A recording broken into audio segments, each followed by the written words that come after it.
আশা করি 1-1.5 বছরের মধ্যেই আপনারা বাংলাদেশের ভিন্ন চিত্র দেখতে পারবেন, যে চিত্রে আমাদের তৃণমূল পর্যায় থেকে আপনারা পর্যন্ত সবাই খুশি হবেন, সুখী হবেন।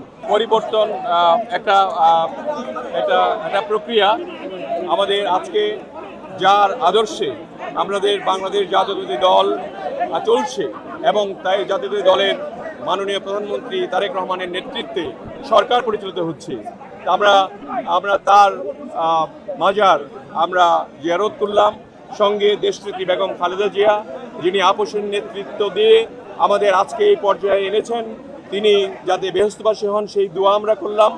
এবং আজকের যে আমাদের এই মন্ত্রী পরিষদের রদবদল বা কিছু সংখ্যক বর্ধন, সেটা নিশ্চয়ই আমাদের মাননীয় প্রধানমন্ত্রী জনাব তারেক রহমান চান বাংলাদেশটা যাতে ভালো হয়, পূর্বের বাংলাদেশ যাতে আর ফিরে না আসে। ভঙ্গুর অবস্থায় ছিল, সেই ভঙ্গুর দেশটাকে তিনি পুনর্গঠন করার জন্য আমাদের 6 মাস সময় দিয়েছিলেন আমাদের নির্ধারণ করে, যাতে করে আমরা প্ল্যানিংটা করি এবং আমরা এরপরে এক্সিকিউশনে ইনশাআল্লাহ লেগে যাব। আশা করি 1-1.5 বছরের মধ্যেই আপনারা বাংলাদেশের ভিন্ন চিত্র দেখতে পারবেন, যে চিত্রে আমাদের তৃণমূল পর্যায় থেকে আপনারা পর্যন্ত সবাই খুশি হবেন, সুখী হবেন।